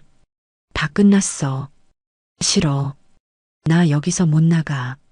민수, 우리 민수, 민수가 지금 숨을 안 쉰단 말이야. 뭐? 가자, 빨리. 병원 가야 해. 아들이 며느리를 끌고 현관으로 뛰쳐나갔습니다. 그들의 울음과 발소리가 뒤섞여 사라졌습니다. 병원에 가야 한다는 말도 저는 믿지 않았습니다. 그저 제 집에서 빠져나가기 위한 마지막 연극이라 생각했죠. 쿵! 현관문이 닫혔습니다. 집안이 순식간에 조용해졌습니다. 저는 그 자리에 잠시 서 있었습니다. 손끝이 떨렸고 숨이 막혔습니다. 새 집주인이 조심스러운 목소리로 물었습니다. 저 괜찮으세요? 네, 괜찮습니다. 이제 이 집은 제 겁니까? 그렇죠. 시끄럽게 해서 죄송합니다. 저는 작은 가방 하나를 들었습니다. 손잡이는 낡았고 가죽이 군데군데 벗겨져 있었습니다. 그럼 저는 이만. 저는 그 집을 나왔습니다. 평생을 바치고 모든 걸 걸었던 그 집을 뒤도 돌아보지 않았습니다. 내 그림자가 길게 늘어져 인도 끝까지 따라왔습니다. 햇빛은 서늘했고 바람은 묘하게 싸늘했습니다. 그날 저는 내 인생의 절반을 스스로 끊어냈습니다. 저는 새로 얻은 작은 월세방으로 향했습니다. 아파트에서 멀지 않은 낡은 다세대 주택의 2층이었죠. 곰팡내가 스며든 좁은 계단을 한 발 한 발 올라갔습니다. 방은 손바닥만 했습니다. 창문 하나, 작은 화장실 하나, 낡은 싱크대 하나가 전부였죠. 방바닥은 얼음장처럼 차가웠습니다. 40평대 아파트에서 살다가 이 손바닥만 한 방에 누워 있으니 마치 관 속에 들어온 사람처럼 숨이 막혔습니다. 하지만 괜찮다고 스스로에게 말했습니다. 그래, 집은 뺏겼지만 돈은 지켰어. 그 뱀 같은 것들을 내 손으로 쫓아냈잖아. 이제 이 돈으로 편하게 살면 돼. 저는 그렇게 제 자신을 달랬습니다. 그날 저녁 저는 은행에 갔습니다. 통장을 새로 만들었죠. 집을 팔아받은 수억 원의 돈이 고스란히 찍혀 있었습니다. 저는 그 숫자를 한참 동안 들여다봤습니다. 0이 몇 개인지도 세어봤습니다. 이 돈 때문에 아들과 며느리가 저를 속였습니다. 그리고 저는 그들을 내쫓았죠. 이 돈이면 앞으로 누구한테도 고개 숙이지 않고 살 수 있어. 저는 그렇게 믿으려 했습니다. 통장을 품에 안고 방으로 돌아왔습니다. 저녁을 먹어야 했죠. 작은 냉장고를 열었지만 안에는 아무것도 없었습니다.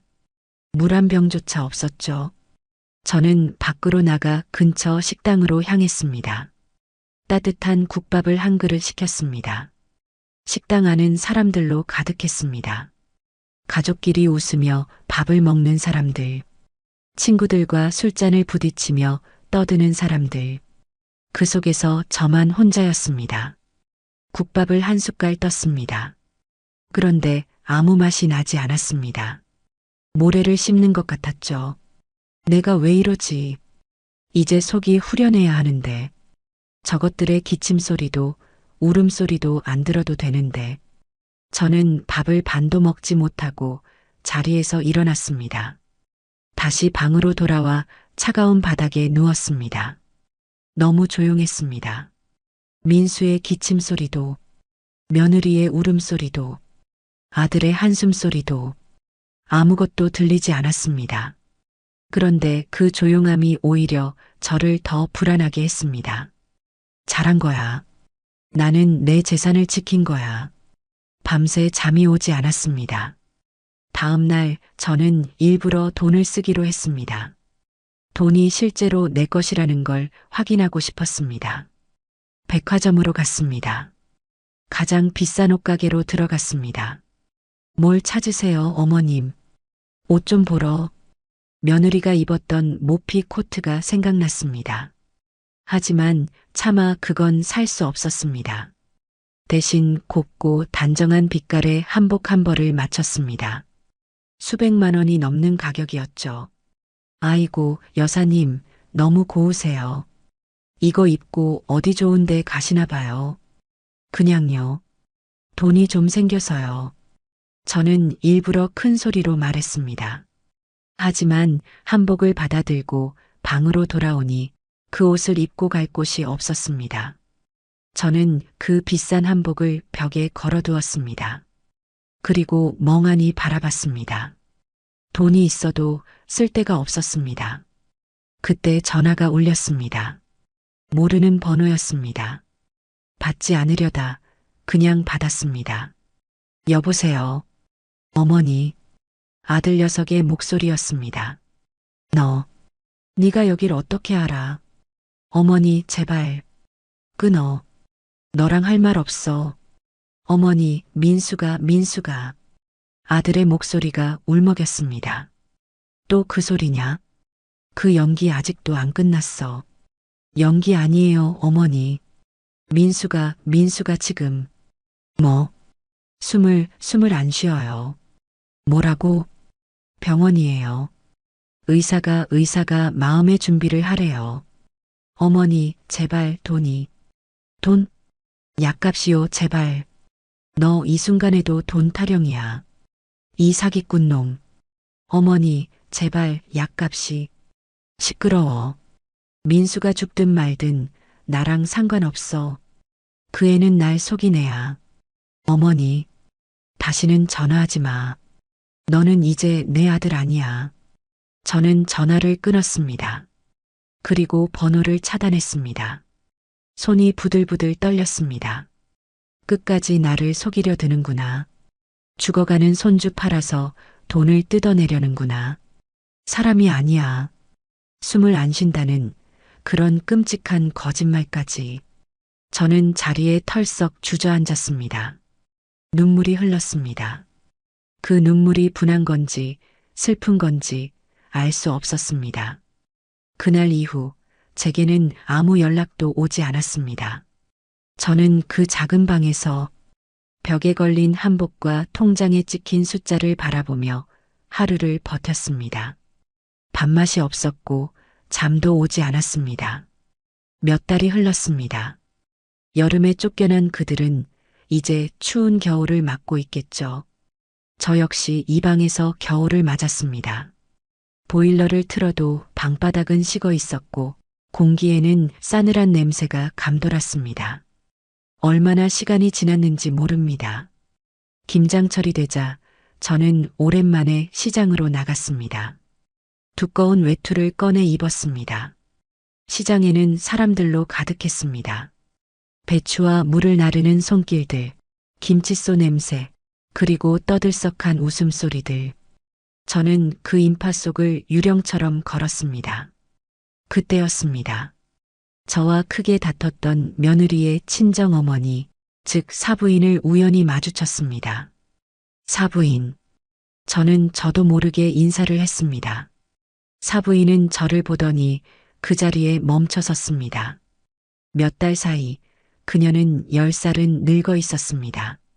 머리는 하얗게 새었고 얼굴은 타들어간 듯 검게 그을려 있었습니다.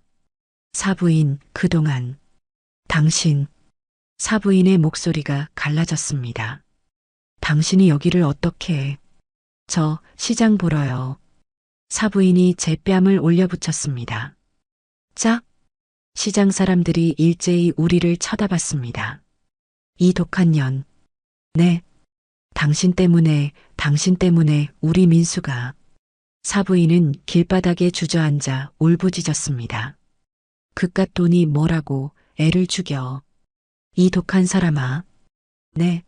무슨 말씀을 하시는 거예요? 민수가 왜요? 민수가 왜? 당신, 내 딸이랑 손주를 그 비 오는 날 내쫓고도 잠이 와? 그건 걔들이. 가서 봐. 당신이 무슨 짓을 했는지. 뭘 봐요? 우리 딸 지금 정신 놓고 병원에 누워 있어. 그리고 우리 민수는. 사부인은 말을 잇지 못하고 가슴을 쳤습니다.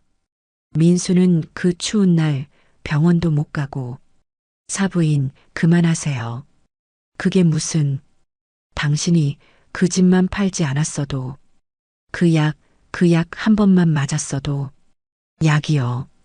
모피코트가 아니고요. 모피코트? 당신 아직도 그건 병원 자선 바자회에서 산 3만 원짜리 중고 옷이었어. 의사들한테 잘 보여서 약 좀 싸게 얻어보려고. 그걸 당신은. 네. 저는 그 자리에 얼어붙었습니다. 3만 원. 가서 봐. 당신이 무슨 짓을 했는지. 사부인은 구겨진 종이 한 장을 제게 던졌습니다. 여기야. 가서 보라고. 종이에는 이렇게 적혀 있었습니다. 어린이 호스피스 병동. 호스피스요. 왜 무서워? 당신이 죽인 애 얼굴 보기 무섭냐고. 사부인은 저를 밀치고 인파 속으로 사라졌습니다. 저는 길바닥에 떨어진 배추들 사이에서 그 구겨진 종이 한 장을 들고 부들부들 떨었습니다. 아니야. 아니야. 연기였어. 민수가 분명히 대답했어. 집 뺄게. 그 말에 네 하고 대답했어. 아니야. 저는 홀린 사람처럼 택시를 잡았습니다. 그 종이에 적힌 주소를 보여주며 말했습니다. 여기로 가주세요. 저는 택시를 탔습니다. 손에 땀이 흥건히 차올랐습니다. 어린이 호스피스 병동. 그 구겨진 종이 쪽지가 손바닥에서 땀에 젖어들고 있었습니다. 아니야. 거짓말이야. 저것들이 끝까지 나를 속이려고 사부인까지 끌어들인 거야. 저는 택시 창밖을 바라보며 애써 사부인의 말을 부정했습니다. 그녀가 제 뺨을 때린 것보다 그 여자가 10살은 늙어버린 그 얼굴보다 호스피스라는 단어가 더 깊이, 더 아프게 제 가슴을 찔렀습니다. 모피 코트가 3만 원. 말도 안 되는 소리야. 그 윤기, 그 때깔이 어떻게 3만 원짜리야. 내가 두 눈으로 똑똑히 봤는데 그건 명백한 사치였어. 그런데 심장이 미친 듯이 뛰었습니다. 가슴이 죄어오고 숨이 막혔습니다. 민수가 왜 호스피스에 있어? 연기하는 거라며. 내가 똑똑히 들었잖아. 더 아픈 척해. 할머니 집 뺄게. 응, 알았어, 엄마. 그래, 민수가 대답했어. 내 손주가 나를 속이겠다고 분명히 대답했단 말이야. 그런데 왜 하필 호스피스야? 거짓말을 하려면 그냥 대학병원 입원실이라고 하면 되지. 왜 하필 마지막을 기다리는 아이들이 모인 그곳을? 왜 하필 그런 단어를 붙였을까? 그런 끔찍한 말로 나를 흔들려고. 저는 불안감을 떨칠 수 없었습니다. 택시기사가 백미러로 저를 힐끔 쳐다봤습니다. 손님, 어디 안 좋으세요? 얼굴이 새하얘요. 아니요. 빨리 가주세요. 택시는 대학병원 후문 근처에 멈춰 섰습니다. 어린이 병동. 그리고 그 옆 작고 낡은 별관이 하나 있었습니다. 호스피스 병동. 햇빛조차 잘 들지 않는 음습하고 낮은 건물이었습니다. 저는 마른 침을 삼키며 택시 문을 열었습니다. 차가운 겨울바람이 뺨을 때렸지만 춥지 않았습니다. 오히려 아무 감각이 없었죠. 다리가 후들거려 걷기도 힘들었습니다. 병원 로비는 따뜻했습니다. 하지만 공기는 무겁게 가라앉아 있었습니다. 소독약 냄새가 코를 찔렀습니다. 크리스마스가 지났지만 구석에는 아직 트리가 반짝이고 있었죠. 아이들이 그린 그림들이 벽에 붙어 있었습니다. 해님, 엄마, 우리 집. 색연필로 그린 그 그림들이 이곳과는 어울리지 않을 만큼 밝았습니다. 저는 그 그림들을 끝내 쳐다보지 못했습니다. 안내 데스크에는 젊은 간호사가 앉아 있었습니다. 어떻게 오셨어요, 할머님? 박민수 환자 좀 보려고요. 박민수요? 간호사가 컴퓨터를 두드렸습니다. 그 모니터를 바라보는 제 심장은 미친 듯이 뛰었습니다. 박민수 환자 보호자세요? 네. 네, 할머니예요. 간호사의 눈빛이 제게 머물렀습니다. 그 눈빛은 원망도 비난도 아니었습니다. 그저 깊은 연민이었죠. 너무 많은 죽음을 본 사람만이 가질 수 있는 무덤덤한 슬픔이었습니다. 그 표정 하나에 제 심장이 바닥으로 떨어졌습니다. 아니야. 저 표정은 아닐 거야. 민수, 어디 있어요? 몇 호실이에요? 박민수 환자는 간호사가 말을 잇지 못했습니다. 그녀는 저를 어떻게 대해야 할지 몰라 했습니다.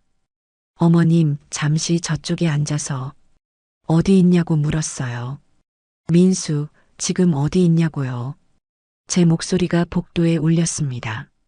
간호사가 놀라 저를 바라봤고 몇몇 보호자들이 제 쪽을 돌아봤습니다. 할머님, 진정하세요. 민수 환자는 지난주에 퇴원했습니다. 퇴원? 네, 하늘나라로. 그 말을 듣는 순간 제가 서 있던 바닥이 사라졌습니다. 다리에 힘이 풀려 안내 데스크에 몸을 기대었습니다. 거짓말, 거짓말. 너희들 다 한패지. 지금도 나 속이려고. 내가 돈 안 줘서.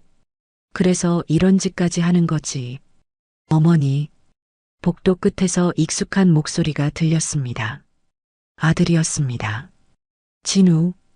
그런데 그는 제가 알던 아들이 아니었습니다. 머리는 하얗게 새었고 뼈만 남은 얼굴이었습니다. 눈은 깊게 꺼져 있었고 광대뼈가 도드라졌습니다. 그 모습은 남편이 죽기 직전에 보였던 그 얼굴과 똑같았습니다. 어머니, 어머니가 여길 어떻게 해? 진우야, 진우야. 이게 다 무슨 일이야? 민수는 어디 있어? 전현이 민수 데리고 어디 갔어? 너희들 나한테 복수하려고 애숨긴 거지. 내가 돈 안 줘서 그래서 이런 짓을. 어머니, 아들이 천천히 다가왔습니다. 걸음걸이는 노인보다 더 느리고 위태로웠습니다. 민수 갔어요. 뭐? 어머니가 저희 쫓아내던 날. 그날 병원 오는 길에 제 등에서 숨이. 아니야. 연기였잖아. 그날도 숨 안 쉰다고 거짓말했잖아. 내가 전화했을 때도 그랬잖아. 돈 달라고 했잖아. 그것도 다 거짓말이었잖아. 아들은 울지도 웃지도 않았습니다. 그저 텅 빈 눈으로 저를 바라봤습니다. 그 눈에는 감정이 하나도 없었습니다. 가서 보세요, 어머니. 가서 어머니가 무슨 짓을 했는지 직접 보세요. 아들이 제 팔을 부축했습니다. 그의 손은 얼음장처럼 차가웠습니다. 손마디마다 뼈가 드러나 있었습니다. 저는 무언가에 끌리듯 복도를 걸었습니다. 복도 끝 작은 병실 하나가 보였습니다.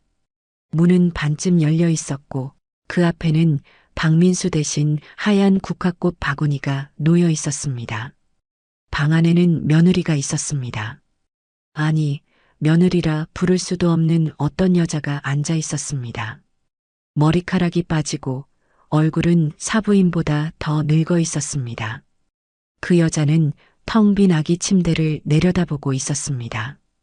침대 위에는 민수가 입던 작은 내복이 가지런히 개어져 있었습니다. 병원 특유의 소독약 냄새와 죽음의 냄새가 뒤섞여 있었습니다. 여보, 어머니 오셨어요. 아들의 말에 며느리가 천천히 고개를 들었습니다. 눈동자에는 초점이 없었습니다. 저를 봐도 아무런 표정이 없었습니다. 어머니, 오셨어요. 그 목소리는 쇠붙이가 긁히는 소리 같았습니다. 너 이게 다 무슨 짓이야? 민수는 어디 숨겼어? 말해, 당장 말해. 이딴 장난으로 내 돈을. 우리 민수요. 어머니가 그토록 미워했던 우리 민수. 여기 있잖아요. 며느리가 텅 빈 아기 침대를 손끝으로 쓸었습니다. 어머니가 쏟아버린 그 죽. 그거 먹고 싶다고 했어요. 그거 기다리다가 갔어요. 아니야. 너희가 날 속였어. 집 뺏으려고. 내가 들었어. 더 아픈 척해. 할머니 집 뺏게. 내가 똑똑히 들었다고. 며느리는 고개를 들었습니다. 그 텅 빈 눈으로 저를 가만히 바라봤습니다. 그리고 아주 천천히 입을 열었습니다. 그 목소리는 이 세상의 것이 아니었습니다. 집이요. 며느리가 텅 빈 목소리로 되물었습니다. 네, 어머니. 어머니 집. 그거 뺏으려고 했어요. 뭐라고? 그 말이 맞았어요. 하지만 왜 뺏으려고 했는지는 물어보지 않으셨잖아요. 저는 숨이 막혔습니다. 가슴이 돌로 짓눌린 것 같았습니다. 며느리는 텅 빈 아기 침대를 쓰다듬으며 말을 이었습니다.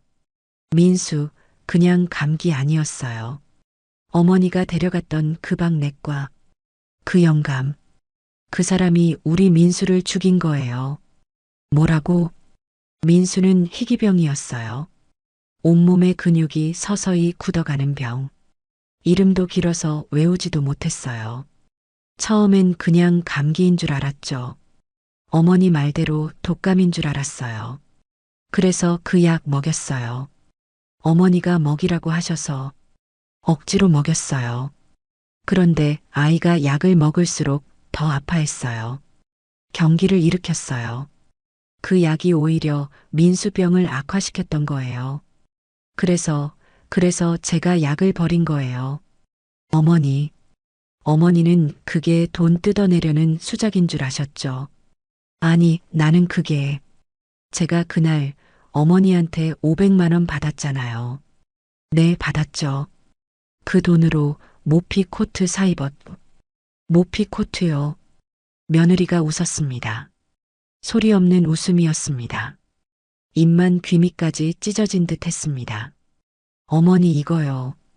며느리가 침대 밑에서 낡은 쇼핑백을 꺼냈습니다. 그리고 그 안에서 짙은 남색 외투를 꺼냈습니다. 제가 봤던 그 윤기 자르르 하던 옷이었습니다. 이거 3만 원 주고 샀어요. 네. 대학병원 자선 바자회에서요. 3만 원. 네. 이거라도 입어야 사람들이 제 말을 들어줄 것 같아서요. 병원 사회복지과, 제약회사, 매일 그 사람들 만나서 무릎 꿇고 빌었어요. 우리 민수 신약 임상시험이라도 받게 해달라고. 그런데 제 몰골이 너무 초라해서 사람들이 저를 벌레 보듯 쳐다보더군요. 문전박대당했어요. 그래서 샀어요. 조금이라도 사람답게 보이려고. 병원 로비에서 밤새면서 이 옷 덮고 잤어요. 어머니 돈 500만 원. 그걸로는 어림도 없었어요. 유전자 검사비, 조직 검사비. 그걸로 다 냈어요. 영수증, 여기. 며느리가 서랍에서 구겨진 영수증 묶음을 꺼내 제 앞에 던졌습니다. 보세요. 어머니가 준 돈. 제가 어디에 썼는지 보시라고요. 저는 차마 그 영수증을 볼 수 없었습니다. 종이들이 바닥에 흩어졌습니다. 그럼 집은 그 약. 네, 그 약. 미국에서 새로 나온 신약이 있었어요. 그것만 맞으면 민수 살 수 있었어요. 적어도 이렇게 고통스럽게 가진 않았어요. 그런데 그 약. 보험이 안 됐어요. 한 번 맞는데 1억. 앞으로 몇 번을 더 맞아야 할지도 모르고요. 총 수억 원이 든대요. 수억? 네. 진우 씨는 신용불량자였어요. 아무도 돈을 안 빌려줬어요. 사채라도 쓰려 했지만 진우 씨가 막았어요. 그럼 우리 다 죽는다고. 그래서 그랬어요. 어머니 집. 그거라도 팔아서 우리 민수 약 사려고. 그래서 그랬어요. 제가 들었던 그날. 죽. 네, 어머니가 죽 쑤어 오신 날. 민수가 숨을 잘 못 쉬었어요. 너무 아파했어요.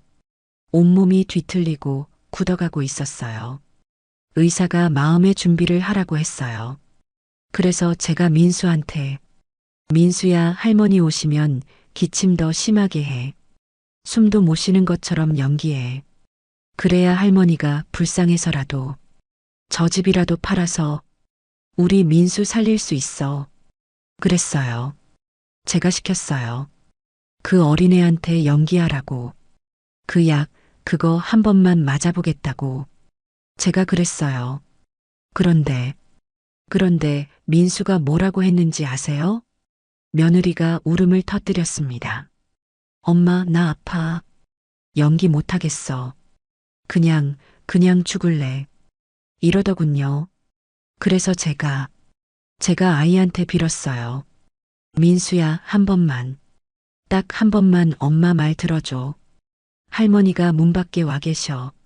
제발. 그런데 민수가 대답을 못했어요. 너무 아파서 숨을 헐떡이느라 아무 대답도 못했어요. 네, 어머니가 들으신 그 대답. 응, 알았어, 엄마. 그거 제가 민수 목소리 흉내낸 거예요. 뭐라고? 민수가 대답을 못하니까.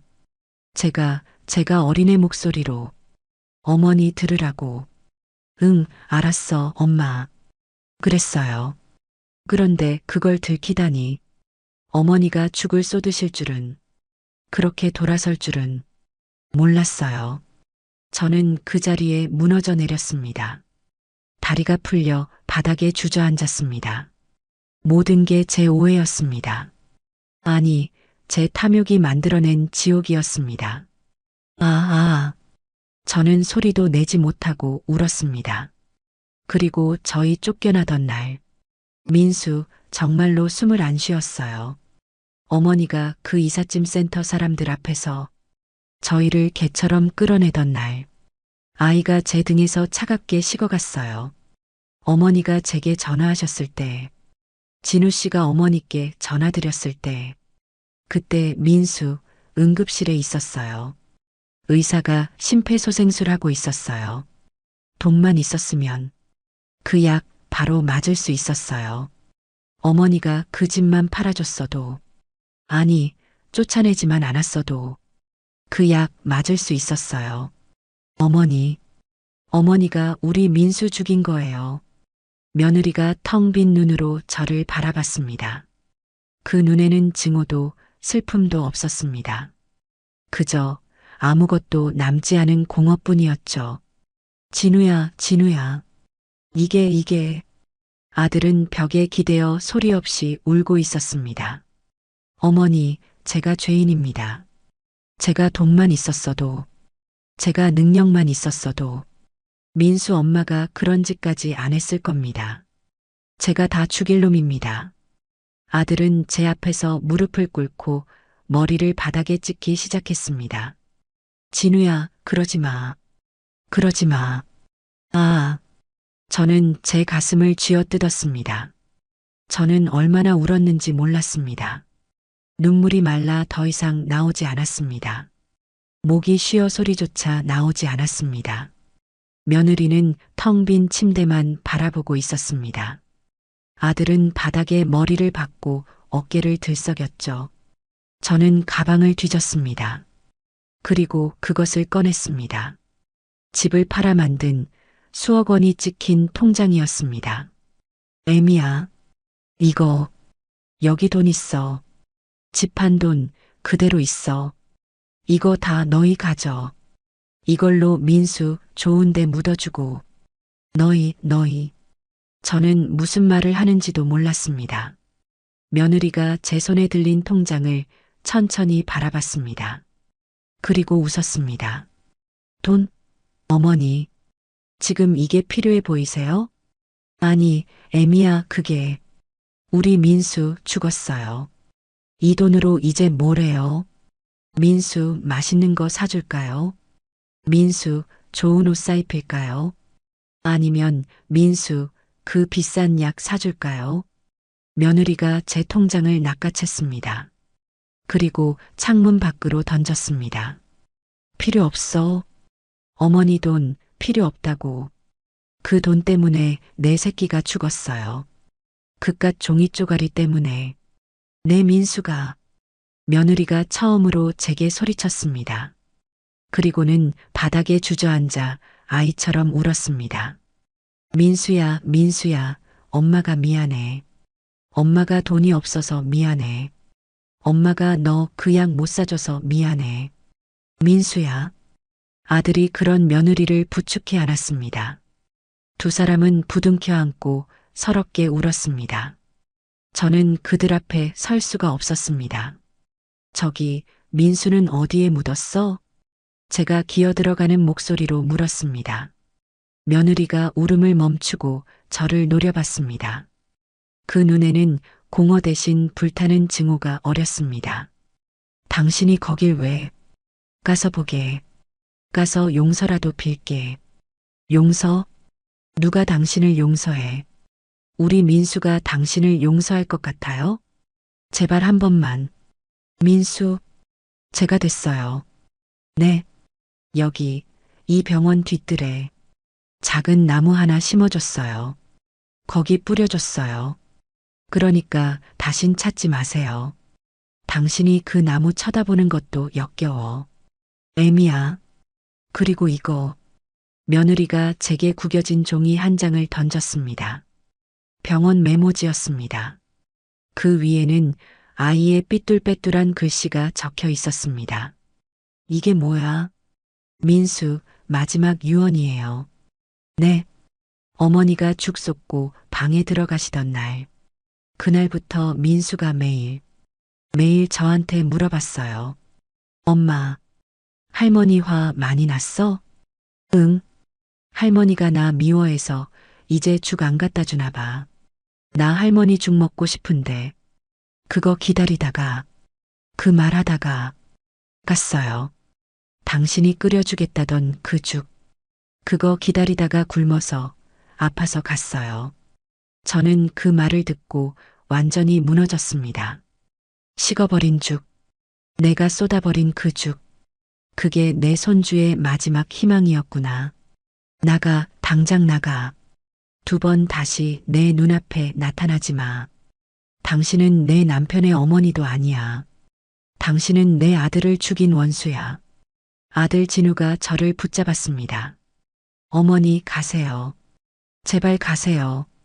진우야, 엄마가 가세요. 아들이 저를 병실 밖으로 밀어냈습니다. 쿵, 문이 닫혔습니다.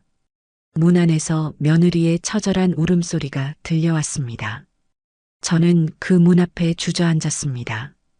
용서를 빌고 싶었지만 용서할 대상이 없었습니다. 사과하고 싶었지만 사과할 대상도 이미 제가 되어 있었습니다. 얼마나 그렇게 앉아 있었는지 몰랐습니다. 간호사가 저를 부축해 일으켰습니다. 할머님, 이러시면 안 됩니다. 집에 가셔야죠. 내 집. 나는 내 집을 지켰나? 아니, 나는 집도, 돈도, 아들도, 손주도 다 잃었구나. 저는 홀린 듯이 병원을 나왔습니다. 병원 화단에는 며느리가 던진 제 통장이 나뒹굴고 있었습니다.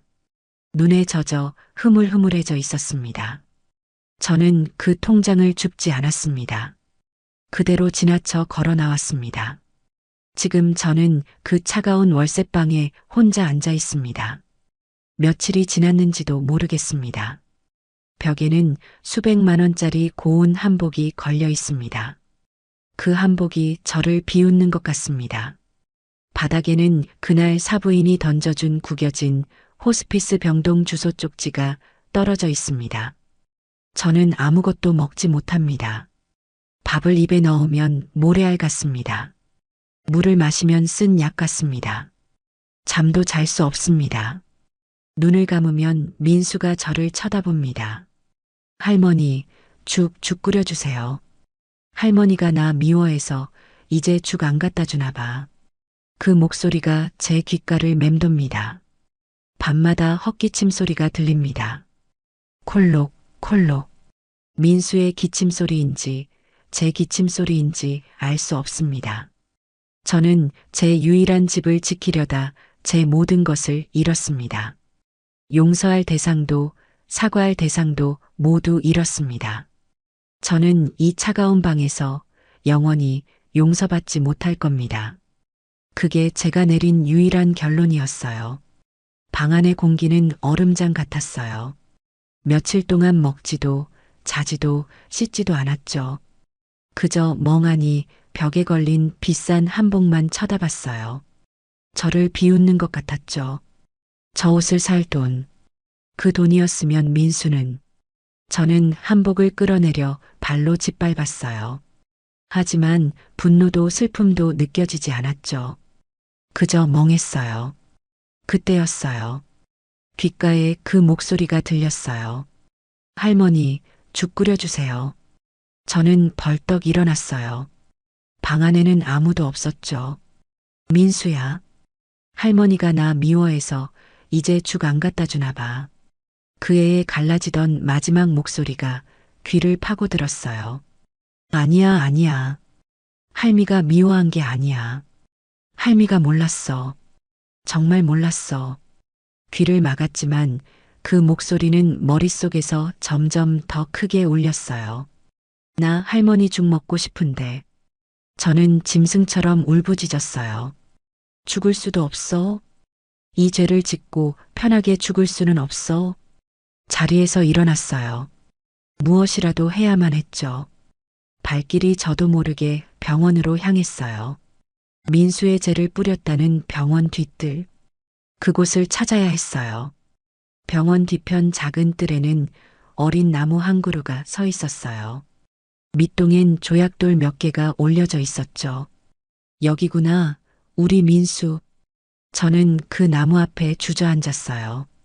나무 껍질을 쓰다듬으며 중얼거렸죠. 민수야, 할미 왔다. 할미가 미안하다, 정말 잘못했다. 눈물이 쏟아졌어요. 그날부터 저는 매일 그 나무를 찾아갔어요. 아침에 눈을 뜨면 제일 먼저 그곳으로 갔죠. 해가 질 때까지 나무 곁에 앉아 있었어요. 사람들이 저를 미친 노인 취급했어요. 저 할머니 또 저기서 울고 있네. 무서워. 그래도 상관없었어요. 그 나무가 민수 같았으니까요. 민수야, 오늘은 좀 춥다. 할미가 옷 가져올걸. 배고프지? 할미가 죽 끓여줄까? 아니야, 미안해. 그렇게 혼잣말을 하며 울고 웃었어요. 밤이 오는 게 두려웠어요. 그 차가운 월세방에 혼자 누우면 어김없이 그 소리가 들려왔거든요. 보글보글 죽 끓이는 소리요. 할머니, 죽 끓여주세요. 민수야, 아니야. 할미가 지금 끓여줄게. 부엌으로 달려가 가스불을 켰어요. 하지만 냄비 속은 텅 비어 있었죠. 쌀도 전복도 없었어요. 민수야, 쌀이 없어. 어떡해. 저는 빈 냄비를 끌어안고 울었어요. 그때부터 제 정신은 조금씩 무너져갔죠. 얼마나 지났을까요? 봄 기운이 희미하게 스며들던 날이었어요. 그날도 저는 민수의 나무 앞에 앉아 있었어요. 민수야, 오늘은 빵을 사왔다. 이거라도 먹어. 그때 누군가 제 앞에 섰어요. 그림자가 저를 덮었죠. 고개를 들었어요. 며느리였어요. 병원 자원봉사자 명찰을 달고 있었죠. 그녀의 눈에는 피로와 슬픔이 깊게 깔려 있었어요. 애미야, 여기서 뭐 하세요? 목소리가 차가웠어요. 나 그냥 민수 보러. 민수는 여기 없어요. 죽었어요. 어머니가 그렇게 만들었잖아요. 그 말에 심장이 얼어붙었어요. 미안하다, 애미야. 내가 미안해. 내가 죽일년이야. 저는 무릎을 꿇었어요. 흙바닥에 이마를 대고 빌었어요. 한 번만 용서해줘. 제발. 며느리는 아무 말이 없었어요. 그저 저를 내려다봤죠. 그 시선이 너무 차가워서 고개를 들지 못했어요. 한참의 침묵 끝에 며느리가 입을 열었어요. 일어나세요. 바닥 차가워요. 그 말 한마디 남기고 며느리는 돌아섰어요. 저는 그 자리에 주저앉아 며느리가 사라진 문만 바라봤어요. 용서받지 못했어요. 당연한 일이었죠. 다음 날이었어요. 밤새 잠을 이루지 못했어요. 며느리의 눈빛이 계속 떠올랐어요. 몸이 이상했어요. 며칠을 굶어서인지 세상이 핑 돌았어요. 민수야, 할미와. 그 말을 끝으로 정신을 잃었어요. 나무 아래로 쓰러졌죠. 차가운 흙바닥이 살갗에 닿았어요. 민수야, 할미도 이제 따라간다. 의식이 아득해졌어요. 누군가 제 뺨을 때리는 느낌에 눈을 떴어요. 며느리였어요. 어머니, 정신 차리세요. 며느리가 울고 있었어요. 애미야, 여기서 이러면 안 돼. 그녀가 저를 일으키려 했지만 둘 다 힘이 없었어요. 안 되겠네, 업히세요. 뭐? 시간 없어요, 어서요. 애미야, 그 몸으로 나를. 어서요. 저는 며느리의 등에 업혔어요. 그 등은 뼈만 만져졌죠. 그 몸이 휘청거렸어요. 애미야, 내려놔. 나 괜찮아. 그냥 민수 곁에 있게 해줘. 다 왔어요. 며느리는 저를 업고 병원 응급실로 향했어요. 한 걸음 또 한 걸음 숨이 끊어질 듯 걸었죠. 제 눈물이 며느리의 어깨를 적셨어요. 응급실 앞에 도착하자 그녀는 힘이 풀린 듯 주저앉았어요. 저는 링거를 맞고 병실로 옮겨졌어요. 정신을 차렸을 때 며느리가 곁에 앉아 있었어요. 그녀의 손에는 죽그릇이 들려 있었죠. 병원 밥이었어요. 드세요. 그녀가 죽을 한 숟갈 떠 제 입가로 가져왔어요. 나 못 먹어. 먹어야 살아요. 살아서 뭐해. 민수는 없는데. 민수 보려면 드세요. 그 말에 저는 입을 벌렸어요. 따뜻한 죽이 목구멍으로 넘어왔어요. 몇 달 만에 느껴보는 온기였어요. 그토록 끓여주지 못했던 그 죽이었죠. 눈물이 흘렀어요. 며느리도 울고 있었어요. 숟가락을 든 손이 덜덜 떨렸어요. 두 사람의 눈에서 동시에 눈물이 떨어졌죠. 방 안에는 숟가락 부딪히는 소리와 두 여자의 울음소리만 가득했어요. 말은 없었어요. 하지만 저희는 함께 울었어요. 용서는 아니었어요. 그저 함께 우는 것. 그게 저희가 할 수 있는 전부였죠. 며칠 만에 몸을 추스르고 병실을 나왔어요.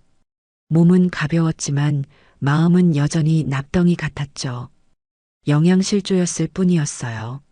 하지만 링거의 바늘이 빠져나간 자리에서조차 묵직한 고통이 남아 있었어요. 병원비를 내야 했지만 제게는 돈이 없었죠. 남은 건 연금 통장 하나뿐이었어요. 제가 낼게요. 며느리가 말했어요. 애미야, 돈이 어딨어. 저 일해요. 봉사 말고 청소 일이요. 그래야 여기 민수 곁에 있을 수 있으니까요. 그녀는 그렇게 말하며 수납창구에 서 있었어요. 형광등 아래 뺨이 창백하게 빛났어요. 그 헬쑥한 얼굴에 피로가 내려앉았지만 그 눈동자엔 오래간만에 생기가 비쳤죠. 퇴원 후 저는 차가운 월세방으로 돌아가지 않았어요. 대신 병원 근처 작은 쪽방을 얻었어요. 낡은 전등 하나, 작은 창문 하나뿐인 곳이었죠. 창문을 열면 바로 민수의 나무가 보였어요. 그래서 그 방이 좋았어요. 연금으로 겨우 방세를 냈어요. 밥 대신 보리차로 하루를 버티기도 했죠. 그저 나무 곁에 있고 싶었어요. 매주 며느리가 병원 봉사 오는 날이면 우린 뒤뜰의 나무 앞에서 만났어요. 시간은 늘 점심 무렵이었죠. 햇살이 부드럽게 내려앉는 시간.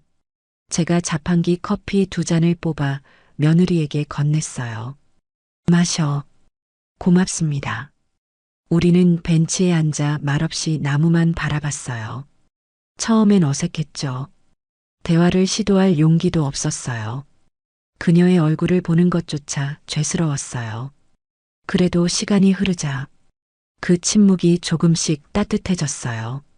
같은 자리에 앉아 같은 나무를 바라보는 것만으로도 이상하게 마음이 덜 외로웠어요.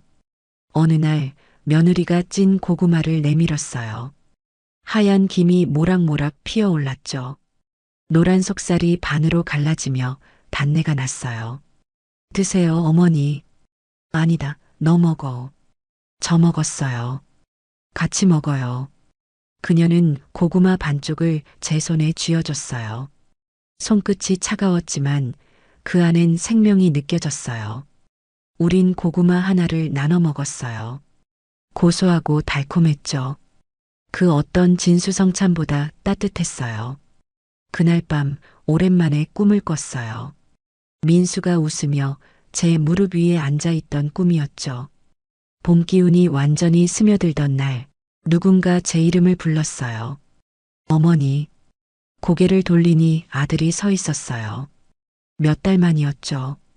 예전에 그림자 같던 얼굴이 아니었어요. 살이 붓고 눈빛이 또렷했어요.